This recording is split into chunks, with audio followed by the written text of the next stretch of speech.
प्रसाद म्हणजे निरंतर, सांकुशा नाही, निरंकुशा तृप्ती ज्यानं प्राप्त होती त्याला प्रसाद म्हणायचं. गुरुनाम गुरु घुले बाबा म्हणायचे, ज्या व्यक्तीला पाहिल्यानंतर किंवा जी गोष्ट मिळाल्यानंतर प्रसन्नता वाटते ती गोष्ट म्हणजे प्रसाद आहे.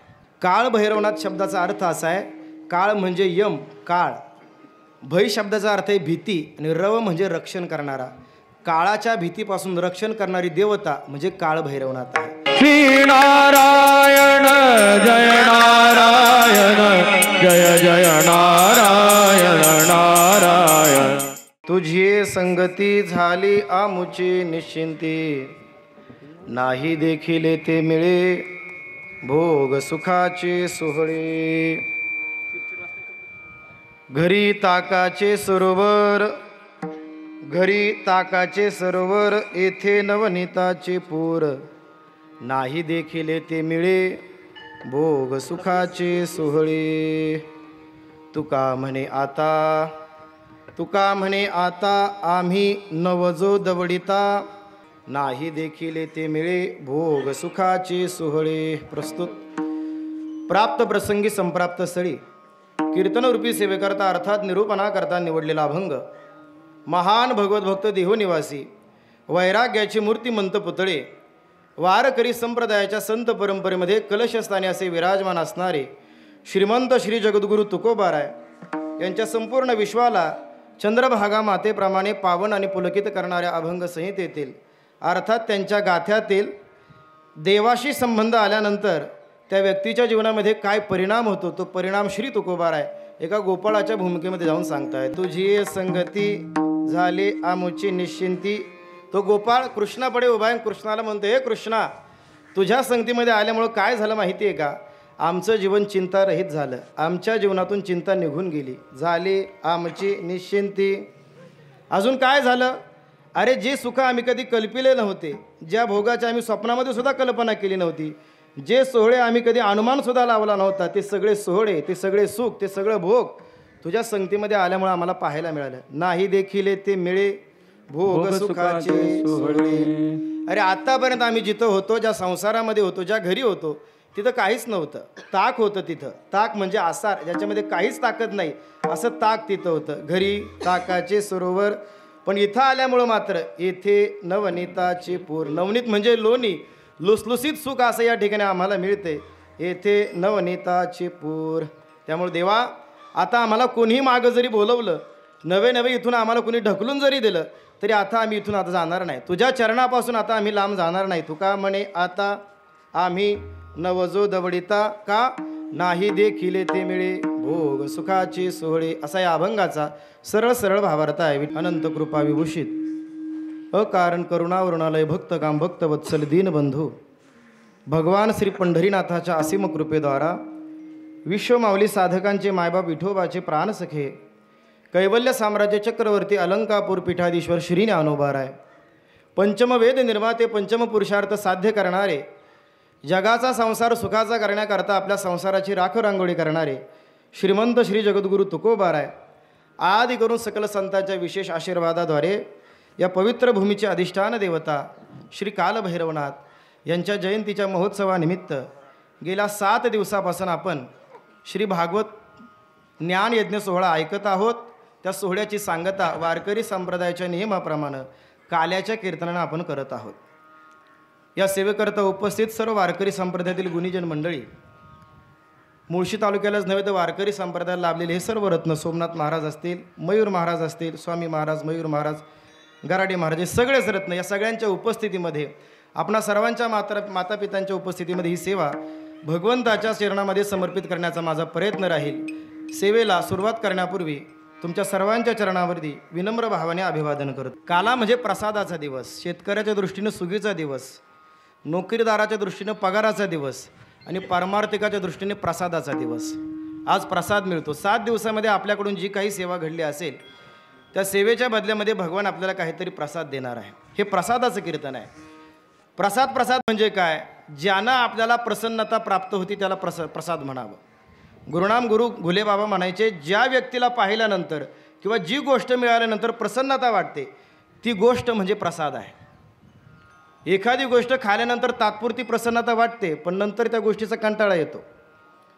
त्याला प्रसाद नाही म्हणतायत, त्याला जास्तीत जास्त जेवण म्हणता येईल, पण त्याला प्रसाद नाही म्हणतात. प्रसाद म्हणजे निरंतर, सांकुशा नाही, निरंकुशा तृप्ती ज्यानं प्राप्त होती त्याला प्रसाद म्हणायचं. त्यामुळे आज या कीर्तनामध्ये प्रत्येक गोष्ट प्रसाद आहे.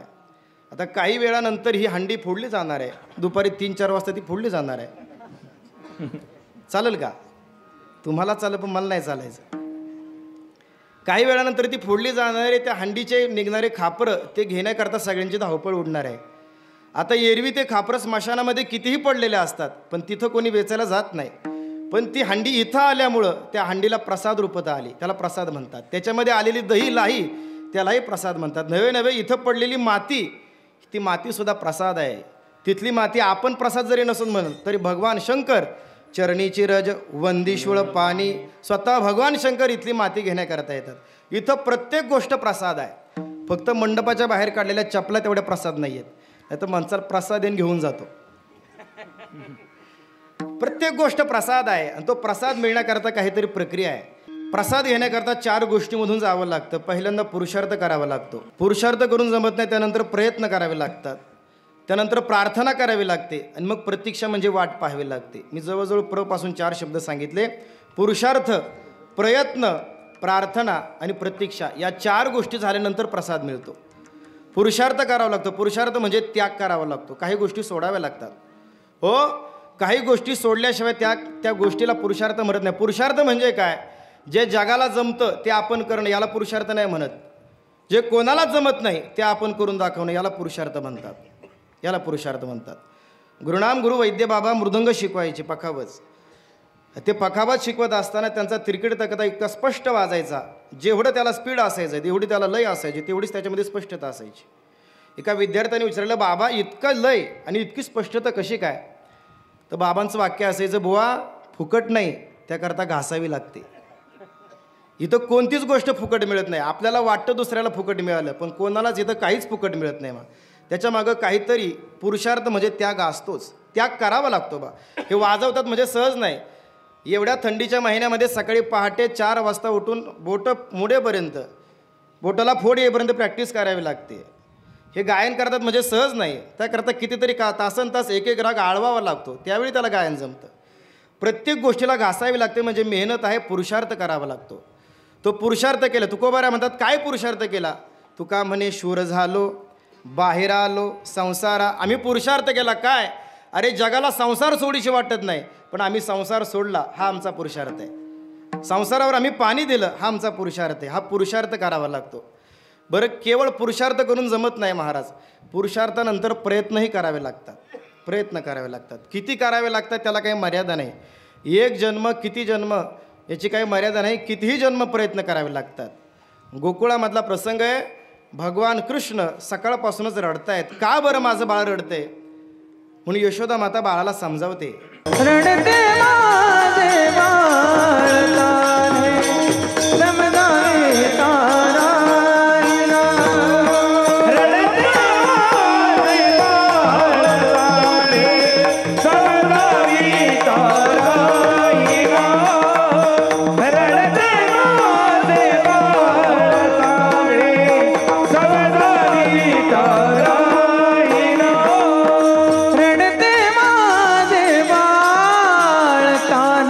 समजावे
नानापरी समजाविते परी न राहे श्रीहरी. दही भात कालवणी दिला वेगी झडकरी. त्याला आवडणारं दही भातही खायला दिला तरी पण राहेना. कडेवरी घेऊन या हिंडले मी दारोदारी. कडेवरती घेऊन दारोदार संपूर्ण गावभर हिंडलाय पण कृष्ण काय रडायचा थांबे ना. तेवढ्यात त्या ठिकाणी घटना घडली. ती राधिका राणी समोरून घरामध्ये आली. त्या राधेला पाहिल्याबरोबर सकाळपासून रडणारा कृष्ण त्या राधेला पाहिल्याबरोबर हसायला लागला. यशोदेला आश्चर्य वाटलं. मी समजावते तर समजावे ना, राहे ना, आणि या राधेला पाहिल्यानंतर का बरं थांबला. त्यानं राधेच्या हातामध्ये कृष्णाला दिलं, सांगितलं सांभाळ आता दिवसभर याला, मला काय राहिलेली कामं करू दे. पण हे सगळं बाजूला उभं असणारी गवळण पाहत होती. ती गवळण राधेला विचारते, राधे अगं त्या कृष्णानं आमच्याकडे एकदा पाहावं, एकदा फक्त आमच्याकडे पाहावं याकरता आम्ही किती प्रयत्न करतो पण आमच्याकडे पाहतसुद्धा नाही. सगळ्या जगाला आनंद देणारा कृष्ण तुझ्याकडे पाहून आनंदित होतो, तुझ्याकडे पाहून रडायचा थांबतो. असं काय केलंय तू, काय केलंय तू, काय केलं. निळोबार एका गवळणीत सांगतात, याची लागी व तेजेले भोग, याची लागी व केले नाना याग, याची लागी व अष्टांगादी योग, याची लागी या विषयांचा त्याग. याच्याकरता भोग सोडून दिले, याच्याकरता संसार सोडून दिला, याच्याकरता योग केले.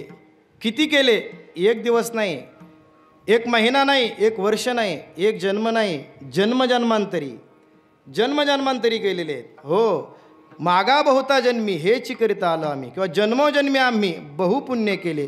तेव्हा या विठ्ठले बहुत सुकृताचे जोडे, बहुत सुकृताचे जोडे, बहुत सुकृताचे जोडे, बहुत सुकृताचे जोडे. म्हणून विठ्ठले आवडे, म्हणून विठ्ठले आवडे. तो हा विठ्ठल बलवा, तो हा विठ्ठल बलवा. म्हणून विठ्ठले आवडे, म्हणून विठ्ठले आवडे. तो हा विठ्ठल, तो हा विठ्ठल बलवा. पुरुषार्थ करावा लागतो, प्रयत्न करावे लागतात. प्रयत्न करून थकल्यानंतर मग देवाला म्हणावं लागतं, देवा आता आमची ताकद संपली, आता तू जर आम्हाला बोलवलं, तू जर तुझी ताकद लावली तर तुझ्यापर्यंत येऊ शकतो. देवा करुणी विनवणी चरणी ठेवितो माथा, परिसावी विनंती माझी पंढरीनाथा. काकड्यामधले सगळे अभंग घेतले तर प्रत्येक अभंगामध्ये तुकोबारे विनवणी करतात, देवा आता आमची ताकद संपली रे, इथपर्यंत येण्याची ताकद होती, इथून पुढे आता शक्ती चालत नाही, तू जर कृपा केली तर येता येईल. संसार आम्हाला मागं ओढतोय, आम्हाला कळलंय तो दुःख रूप आहे, त्याच्यामध्ये समाधान नाही हे कळलंय, पण तरी पण तो संसार आम्हाला मागं ओढतोय. तू जर तुझी ताकद लावली, तू जर कृपा केली तर मग तुझ्याकडे येता येईल. ही प्रार्थना करावी लागते. प्रार्थनेनंतर प्रतीक्षा म्हणजे वाट पाहावी लागते. पाहे प्रसादाची वाट, द्यावे धोनी या ताट. पुरुषार्थ करावा लागतो, प्रयत्न करावा लागतो, त्यानंतर प्रार्थना करावी लागते, प्रतीक्षा करावी लागते, मग तो प्रसाद मिळतो. जरा वेगानं सांगतो कारण 12 वाजेपर्यंत आपल्याला फुलं उधळायची आहेत. मला 2 नियम आहे आजच्या कीर्तनामध्ये, एक तर भगवंताचं चरित्रही सांगायचं आहे आणि दुसरी गोष्ट 12 वाजता भगवंतावरती फुले उधळायची आहेत. त्यामुळे अर्ध्या तासामध्ये काय काय सांगायचं, त्यामुळे एकच चरण सोडवायचं आणि भगवंताची लीलाकडे वाढायचं. आपल्याला महाप्रसाद कोणाच्या जीवनामध्ये दिला, गोकुळामध्ये गोपिकांना गोपाळांना जो दिलं ते कोणालाच नाही दिलं महाराज. गोपींना जो आनंद दिला तो आपल्यासारख्यांना द्या सोडून देवांना सुद्धा नाही दिला. अहो गोपींना जो महारासाचा आनंद दिला, आपण भागवत कथेमध्ये तो प्रसंग पाहिला नाही, पण भगवान श्रीकृष्ण सगळ्या गोपिकांना घेऊन त्या वृंदावनामध्ये निधिवनामध्ये एकत्रित झाले. रासाला सुरुवात झाली.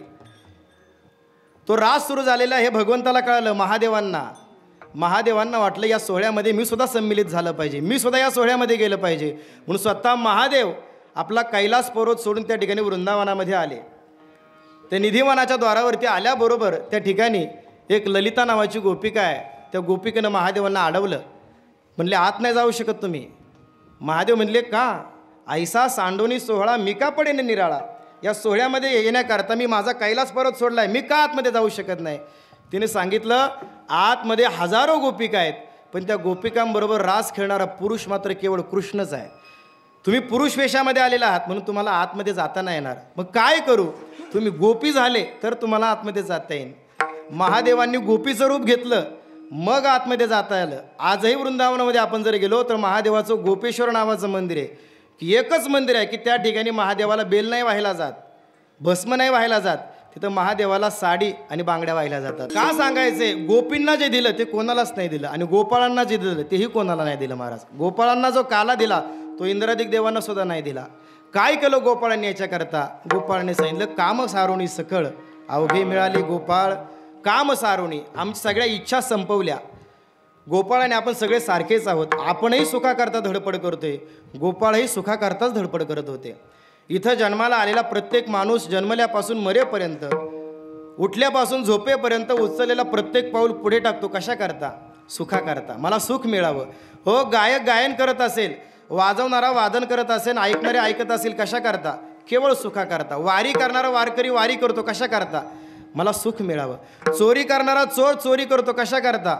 सुखाकरताच करतो. त्याची क्रिया वाईट असेल पण त्याने केलेला प्रयत्न फक्त सुखाकरता आहे. मज लागी दुःख व्हावे ऐसे कोणी भावे ना जेवी. इथं कोणालाच वाटत नाही की मला दुःख व्हावं, म्हणून प्रत्येकजण त्या सुख शोधते महाराज. कोण गाडीमध्ये शोधतोय, कोण बांगल्यामध्ये शोधतोय, कोण पैशामध्ये शोधतोय, कोण लौकिकामध्ये शोधतोय. गोपाळांनी हे बरेच प्रयत्न केले पण गोपाळ देवापाशी आले. देवाला सांगायला लागले, देवा आतापर्यंत ज्यांच्यामध्ये आम्ही सुख शोधलं तिथं सुख तर मिळालंच नाही. बहुताचे संगती बहु पावलो फजिती. सुख तर मिळालं नाही पण फजिती झाली. त्या सुखाच्या बदल्यामध्ये दुःखच जास्त पदरामध्ये पडलं. सुख पाहता जवा पाडे दुःख पर्वता एवढे. आतापर्यंत ज्यांच्या संगतीमध्ये होतो तिथं सुख तर मिळालंच नाही पण दुःख जास्त पदरात पडलं. पण देवा तुझ्या संगतीमध्ये आलो आणि आमचं जीवन चिंतारहित दुःखरहित झालं. अभंगाचं पहिलं चरण. तुझी संगती तुझी संगती तुझी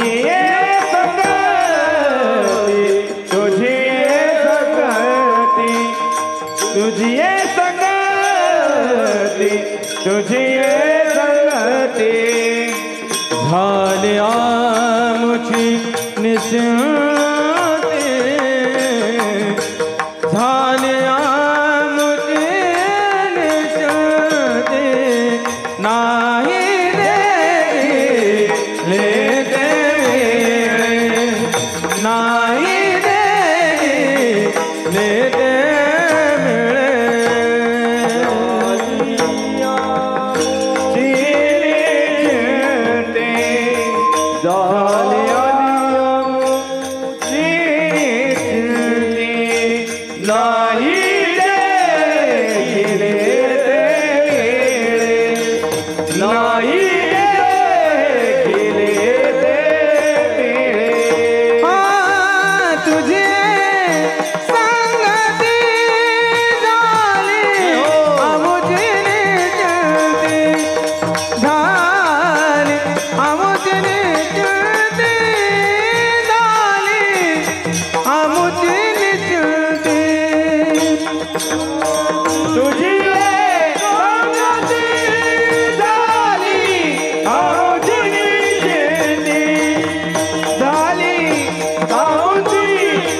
ऐका, लक्ष द्या.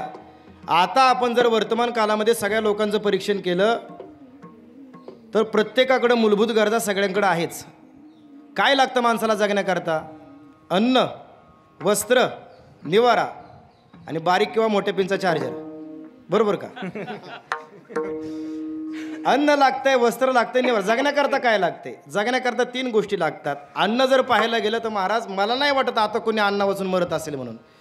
काही काळापूर्वी मरत होते पण आता असं राहिलं नाही कोणी अन्न वाचून मरते. वस्त्राच्या बाबतीमध्ये जर पाहायला गेलं तर जुने लोक सांगतात आमच्या काळामध्ये 3 भावांमध्ये 2 शर्ट असायचे. आता 2 भावामध्ये 4 कपाट असतात कपडे भरून. वस्त्रही भरपूर आहे, निवारा राहायला घर एका एकाचे 4-4, 5-5 फ्लॅट आहेत, 1-1, 2-2 BHKचे. निवाराही भरपूर आहे, सगळं आहे पण काय नाही आहे? समाधान नाही आहे. समाधान नाही, फक्त सगळं आहे पण समाधान नाही आहे. का? कारण प्रत्येकाच्या जीवनामध्ये चिंता आहे, चिंता आहे, काहीतरी चिंता आहे महाराज. अहो आपलं काही घेऊन बसले. राजा दशरथाला 800 पत्न्या होत्या, 3 मुख्य तर होत्याच. कैकेयी सारखी सुंदर होती, कौशल्यसारखी सात्विक होती, सगळं काही होतं. अयोध्येसारखं राज्य होतं. अयोध्या म्हणजे ज्या राज्यामध्ये युद्धच करावं लागत नाही अशी अयोध्या आहे. इंद्रासारखा मित्र होता सगळं काही होतं तरी पण राजा दशरथाला विश्वामित्र आणि वशिष्ठांपुढे जाऊन रडत बसावं लागलं. का? एकच फक्त, मुलगा नाही, मुलगा नाही, मुलगा नाही, मुलगा नाही. नसला तर काय फरक पडला असता? ज्यांना आहे त्यांनी काय दिवे लावले म्हणून ज्यांना नाही त्यांनी रडावं. तरी राजाला रडावलं. अहो राजाच्या द्या सोडून रावणाला काही कमी होतं? 80,000 बायका आहेत, सोन्याची लंका आहे, मी सांगितलं कथेमध्ये. तरी देखील तो रावण ज्या वेळेला रणांगणावर पडला ना बाण लागल्यानंतर, त्यावेळी ती मंदोदरी त्याची बायको तिथं आली आणि त्याला म्हणाली, स्वामी तुम्ही काय म्हणून सीतेला इथं आणलं? ती सीता येताना एकटी आली पण जाताना मात्र तुमची अख्खी लंका जाळून गेली. अहो सीतेची आणि माझी जर तुलना केली तर सौंदर्याच्या बाबतीमध्ये आणि कुळाच्या बाबतीमध्ये सीता माझ्या नखाशी सुद्धा सर करू शकत नाही. हे मंदोदरीचं वाक्य आहे. पण रावणाला मारावं लागलं, लंका जाळून मारावं लागलं. का? हव्यास आहे, काहीतरी मिळावं हा हव्यास आहे. समाधान नाही जीवनामध्ये, चिंता आहे. अहो कोणाला काय चिंता असेल, कोणाला काय चिंता असेल. आमचे गुरुवर्य राऊत बाबा एक उदाहरण सांगत असतात. एक शेठजी आणि मुनिमजी त्यांचा संवाद आहे. ते शेठजी मुनिमजीला म्हणतात, मुनिमजी माझा सगळा व्यवहार तुम्ही पाहता पण मला आज माझी किती संपत्ती आहे ती सगळी मला ऐकून घ्यायची. मला सगळी संपत्ती एकदा सांगा. मुनिमजी म्हणले एका दिवसात सांगता नाही यायचं, काही दिवस द्या, काही अवधी द्या. शेठजी म्हणले ठीक आहे. 10 दिवस लागले. 10 दिवसानंतर मुनिमजी आले. मुनिमजी म्हणले शेठजी तुमची संपत्ती आकड्यामध्ये सांगता येत नाही, कारण आपल्यामध्ये 17 आकड्यापर्यंत किंमत सांगता येते. लक्ष, दशलक्ष, करोड, दशकरोड, अब्ज. पण तिथून पुढं मग संख्या सांगता येतं, मग अनंत म्हटलं जातं. अंत नाही असा अनंत. ते मुनिमजी शेठजींना म्हणले अहो तुमची संपत्ती एवढी आकड्यामध्ये सांगता येत नाही, मी फक्त एवढंच सांगतो तुमच्या येणाऱ्या 10 पिढ्या बसून खातील एवढी तुमची संपत्ती आहे.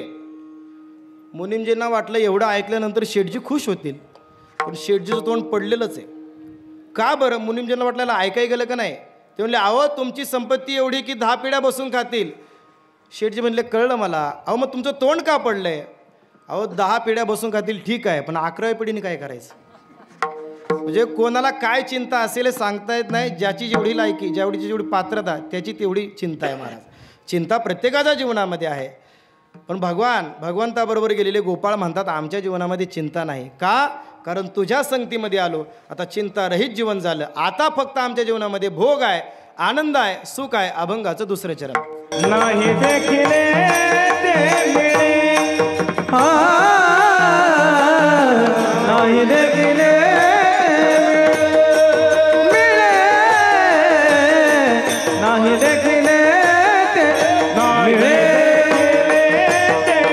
नाही देखिले ते, नाही देखिले ते मिळे, नाही देखिले ते मिळे, नाही देखिले ते मिळे, नाही देखिले ते मिळे. भोग सुखाचे सोहळे, भोग सुखाचे सोहळे, नाही देखिले ते मिळे,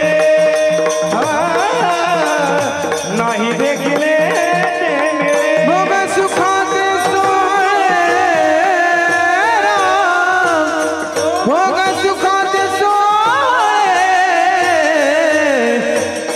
नाही देखिले ते मिळे,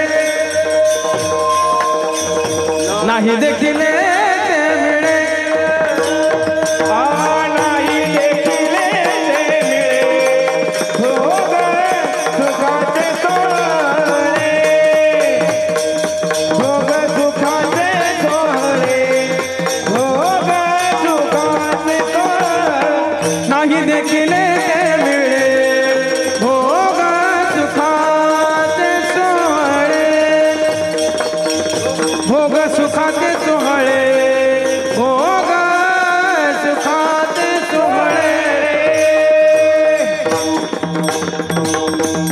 आजपर्यंत ज्या भोगाची कल्पना केली नव्हती, जे सुख आम्ही स्वप्नामध्ये सुद्धा पाहिलं नव्हतं, ते सुख, तो सोहळा, ते आनंद तुझ्या संगतीमध्ये आल्यामुळे भोगायला मिळतंय. आतापर्यंत आम्ही जिथं होतो तिथं आम्हाला ताकच मिळत होतं, घरी ताकाचे सरोवर. पण इथं आल्यामुळं इथं केवळ आनंद आहे, दुःख रहित असा आनंद आहे. येथे नवनीताचे पूर. त्यामुळे देवा आता कोणी जरी आम्हाला मागं ओढलं, किती जरी ढकललं, तरी तुका म्हणे आता आम्ही नवजो दवडीता. आता आम्ही जात नसतो. विठोबा रखुमाई, जय जय विठोबा रखुमाई, वाजवा. विठोबा रखुमाई.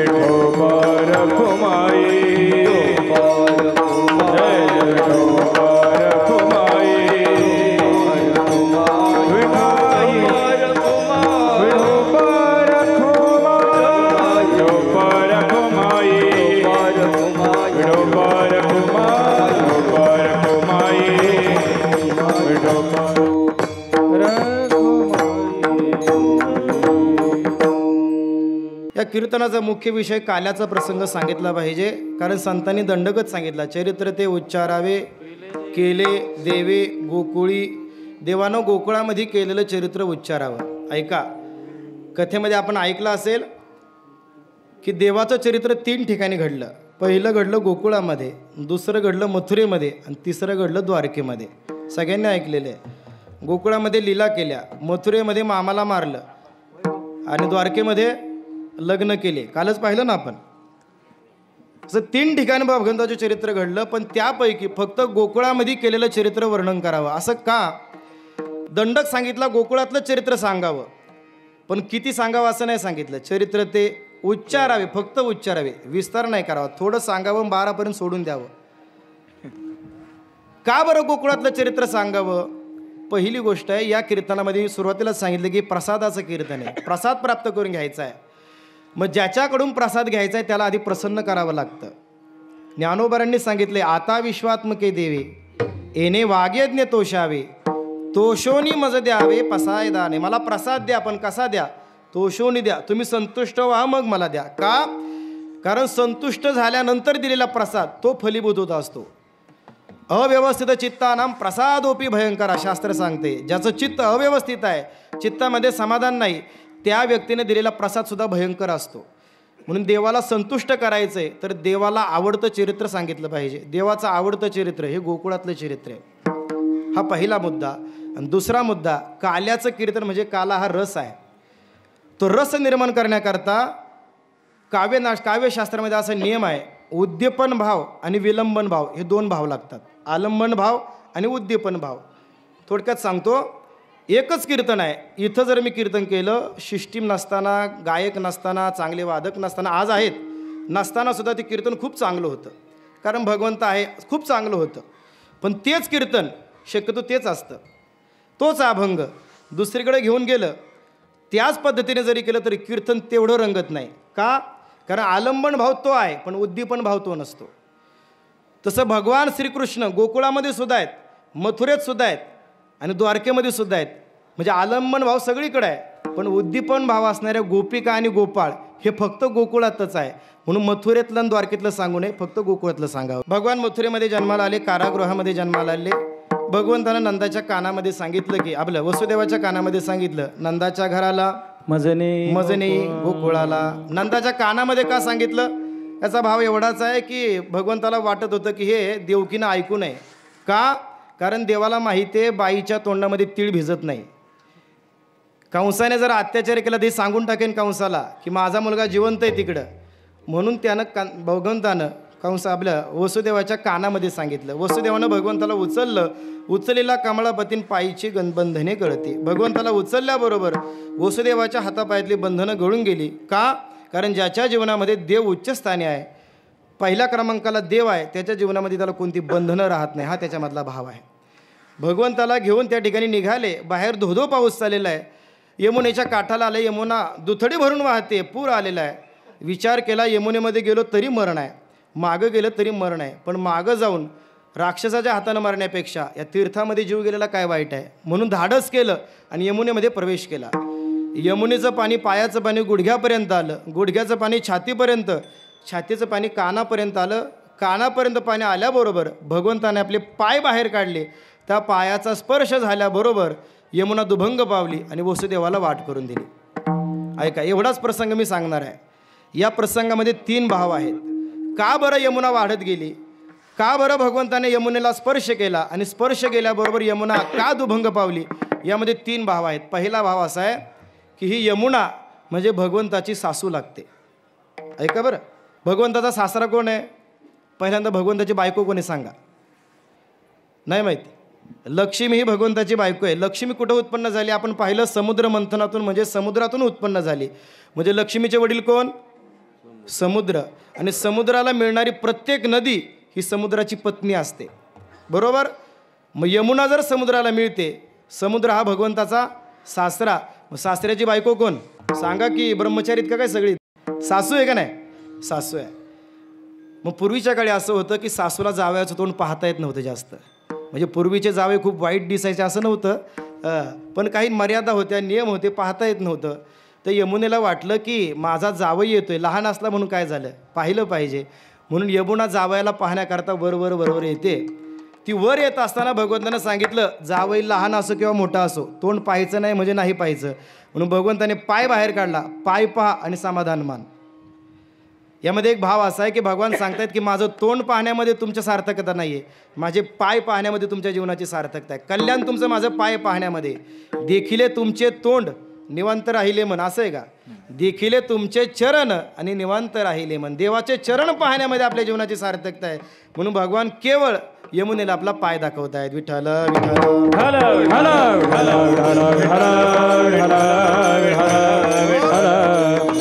दुसरा भाव असा आहे, यमुना कालच सांगितलं भगवंताच्या 16,108 पत्न्यांपैकी यमुना ही भगवंताची एक पत्नी आहे. कालिंदी तिचं नाव, बायको आहे. राम अवतारामध्ये भगवंतानं वचन दिलं होतं तुझ्याबरोबर लग्न करेल, आणि कृष्ण अवतारामध्ये आलेले आहेत भगवान तिथं. मग बऱ्याच दिवसानंतर नवरा घरी आल्यानंतर बायकोलाही वाटतं की नवऱ्यानं जाऊ नये, बाहेर जाऊ नये. बऱ्याच दिवस सप्त्याला गेल्यानंतर आले आणि परत निघाले. का हो, कुठं चालले, कशाला चालले, तुम्हीच गेलं पाहिजे का, तुमच्याशिवाय तिथं कोणी गायला नाही का? बायको विचारत राहते. यांना अनुभव आहे, आपल्याला नाही बो. विचारत राहते. म्हणजे ती यमुनेवरती येणाऱ्या लाटा म्हणजे यमुनेने विचारलेले प्रश्न आहेत. आणि ती यमुना म्हणते आता तुम्हाला जाऊ देणार नाही मी.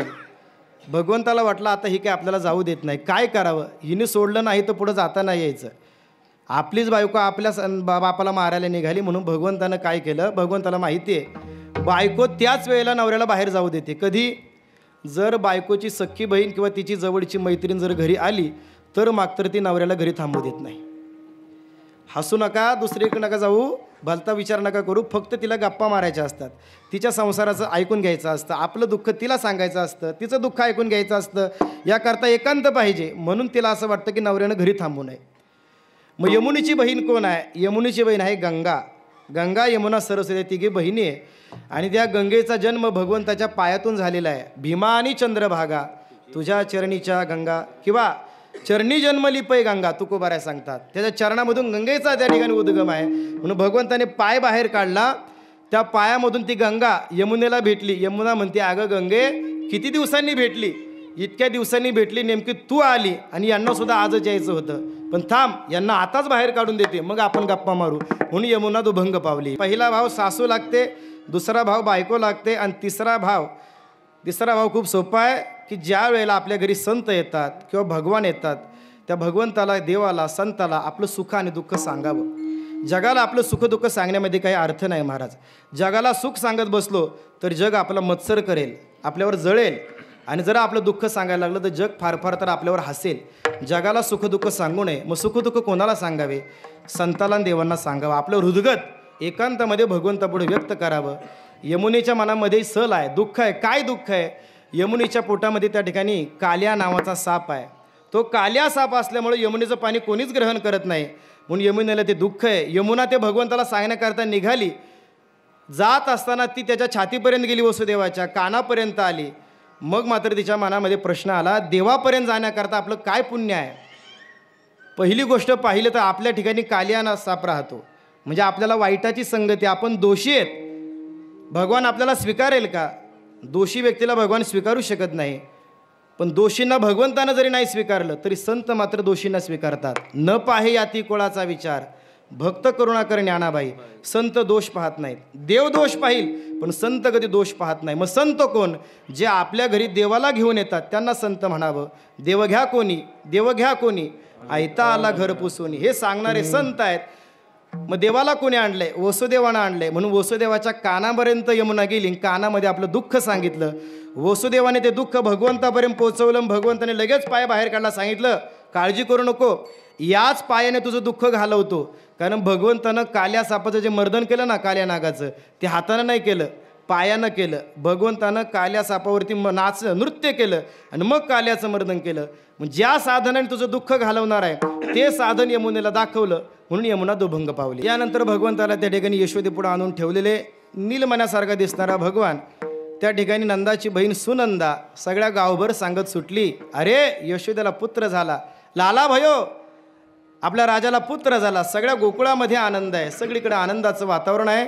पुढं भगवंतानं अनेक लीला केल्या, त्या लीलांचं वर्णन आपण कथेमध्ये पाहिलेलंच आहे. अनेक खोड्या केल्या भगवंतानं. त्या खोड्यामुळं सगळ्या गोपिका भगवंताच्या घरी यायच्या, यशोदेला सांगायच्या, यशोदे आम्ही गोकुळी राहावे का जावे, सांग ना काय करू. गवळणी सांगती गारानी, रात्री आला चक्रपाणी, खाऊनी दही दूध तुप लोमणी, अवघी फोडली विरजणी. खातोय तो खातोय, परत ती विरजणी फोडूनही जातोय.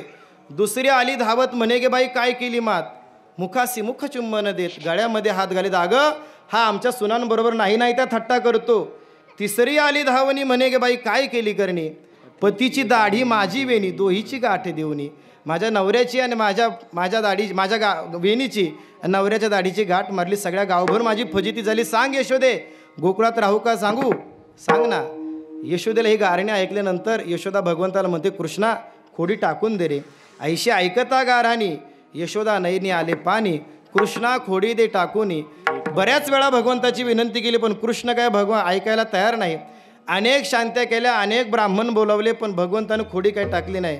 खंडोबाला नवस केले, गणपतीला नवस केले पण यानं काही खोडी टाकली नाही. मग यशोदेला कळालं हा खोडी का करतोय, याला काही काम नाही म्हणून हा खोड्या करतोय, याला काहीतरी काम सांगितलं पाहिजे. म्हणून यशोदेनं सांगितलं, ऐक कृष्णा उद्यापासून आपला परंपरागत व्यवसाय तो म्हणजे गाई वळायला जाणं, तो व्यवसाय तुला करावा लागणार आहे. भगवान म्हणले आनंद आहे, अरे त्याच्याकरता तर मी जन्म घेतला. देवकीच्या गर्भा येईल नारायण, रक्षील ब्राह्मण गायी भक्त. हे भगवंतानं जन्माच्या अगोदर सांगितलं होतं. मी जन्म का घेणार आहे, ब्राह्मणांचं रक्षण करण्याकरता, गायींचं रक्षण करण्याकरता आणि भक्तांचं रक्षण करण्याकरता. राम अवतारामध्ये मला ती सेवा करता आली नाही म्हणून या अवतारामध्ये मी लहानपणीच गोकुळामध्ये आलोय का, कारण मला गायींची सेवा करता यावी. गाव विश्वस्य मातरहा, गाव स्वर्गस्य सोपानहा. गाय म्हणजे स्वर्गाला जाण्याची शिडी आहे, गाय म्हणजे सगळ्या विश्वाची आई आहे. म्हणून भगवान तिची सेवा करण्याकरता जात आहेत. भगवान सगळ्या गायींना आणि गोपाळांना घेऊन वनामध्ये निघालेले आहेत. गाई चालल्या वनाप्रती, गाई चालल्या वनाप्रती, गाई चालल्या वनाप्रती, गाई चालल्या वनाप्रती. गाई गोपाळ सवंगडी वना, ओ गाई गोपाळ सवंगडी वना वना वना. गाई गोपाळ सवंगडी वना, गाई गोपाळ सवंगडी वना, गाई गोपाळ सवंगडी वना. गोधने गोधने गोधने गोधने, सारावया जातो सारंग पाणी, सारावया जातो सारंग पाणी. मार्गे भेटले राधिका गवळणी, कृष्ण गाल मागे फिर्यासण तवनी. देखिले यशोदा नयनी, गोधने गोधने, सारावया जातो सारंग पाणी, सारावया जातो सारंग पाणी. गोपाळा म्हणतायत खांदी बहार पोटी भूक, काय खेळायचे सुख, बाद झालं देवा आता, आता जेवण केलं पाहिजे. म्हणून भगवान सगळ्यांच्या शिदोऱ्या एकत्र करत आहेत. त्या शिदोऱ्या एकत्र करून भगवान सगळ्यांना कमलाकार बसवत आहेत. स्वतः भगवान मध्ये उभे राहत आहेत. मध्ये उभं राहिल्यानंतर भगवान आपला शेला कमरेला खोचत आहेत, त्यामध्ये आपली वेणू लटकवत आहेत. एका हातामध्ये शिदोरी घेत आहेत, एका हातामध्ये लोणी घेत आहेत आणि नर्म नर्म असे विनोद करत हसवत हसवत गोपाळांना तो काला भरवत आहेत. त्या काल्याचं वर्णन शुकाचार्याने भागवतामध्ये केलेलं आहे. बिभ्रत वेणुम जठरपटरयो शृंगवेत्रेचे कक्षे, वामे पाणव मसृण कवलम तत्फलान्यंगुलीषु, तिष्ठन्मध्ये स्वपरिसरदो हास्य नर्म विस्वयी, स्वर्गे लोके मिषदी भुभुजे यज्ञ भुग बाल केली. पुंडली गवरदा देव तुकाराम गोपाल कृष्ण भगवान की जय. ज्ञानेश्वर माऊली ज्ञानराज माऊली तुकाराम, ज्ञानेश्वर माऊली ज्ञानराज माऊली, माऊली ज्ञानेश्वर माऊली ज्ञानराज माऊली, ज्ञानेश्वर माऊली ज्ञानराज माऊली तुकाराम. तुकाराम तुकाराम तुकाराम तुकाराम, तुकाराम तुकाराम तुकाराम, तुकाराम तुकाराम तुकाराम तुकाराम.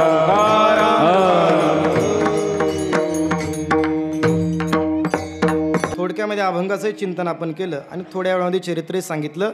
पण आज मुख्य दिवस आहे तो भैरवनाथ जयंतीचा. काळ भैरवनाथ शब्दाचा अर्थ असा आहे काळ म्हणजे यम काळ. भय शब्दाचा अर्थ आहे भीती आणि रव म्हणजे रक्षण करणारा. काळाच्या भीतीपासून रक्षण करणारी देवता म्हणजे काळ भैरवनाथ आहे. त्याच्या अनेक अभंग पाहण्याचा आम्ही विचार केला पण अभंग नाही मिळाला. पण नाथ महाराजांच्या एका अभंगामध्ये त्याचा अर्थ आलेला आहे. तो अभंग भगवान शंकराच्याच वर्णनाचा आहे. एका जनार्दनी शिव निवारी कळीकाळाचा भेव. कळीकाळाचा भेव निवारण करणारा शिव म्हणजे कालभैरवनाथ आहेत. तो अभंग आपण घेऊ. अभंग संपल्यानंतर पुंडलिकावृद्ध होईल मगच सगळ्यांनी फुलं उधळायची. शिवभोळा चक्रवर्ती त्याचे पाय माझे चित्ती. शिवभोळा चक्रवर्ती त्याचे पाय माझे चित्ती. वाचे वदता शिवनाम तयान बाधी क्रोधका. वाचे वदता शिवनाम तयान बोधी क्रोधका. धर्मार्थ काम मोक्ष शिव देखता प्रत्यक्ष. धर्मार्थ काम मोक्ष शिव देखता प्रत्यक्ष. एका जनार्दनी शिव निवारी कळी काळाचा भेव. वाचे वदता शिवनाम तयान बाधी क्रोधका. कुंडली कमरदार विठ्ठल श्री ज्ञानदेव तुकाराम नाथ साहेबांच्या नावानं सांभले. विठ्ठल जय जय विठ्ठल जय विठ्ठल जय जय विठ्ठल जय विठ्ठल जय जय विठ्ठल विठ्ठल जय जय विठ्ठल. तुका म्हणे हाती टोका आणि कवणे दे. हरी दोहीकडे मुख पसरवणी. तुका म्हणे हाती टोका आणि कवणे दे का. हरी दोहीकडे कंठी धरला कृष्ण मणी अवघा जनी प्रकाश. एका वैष्णविका आकुलिया ब्रह्मादिका उत्तम लोका दाखव. वाटो एकमेका वैष्णविका संभ्रम. तुका म्हणे भूमंडळी आम्ही बळीया विरगाडी. काला वाटो एकमेका वैष्णवी. बोलिलेले कुरे वेडी वाकुडे उत्तरे. क्षमापराध महाराज. नाही उच्चारिला अधिकार पुला. क्षमापराध आणि ज्ञानेश्वर राखा पाया महाराज. महाराज तुम्ही जित. ज्ञानदेव तुकाराम. ज्ञानदेव तुकाराम. ज्ञानदेव तुकाराम. ज्ञानदेव तुकाराम. झाले समाधान तुमचे देखील विचार. आता उठावे से म्हणा येत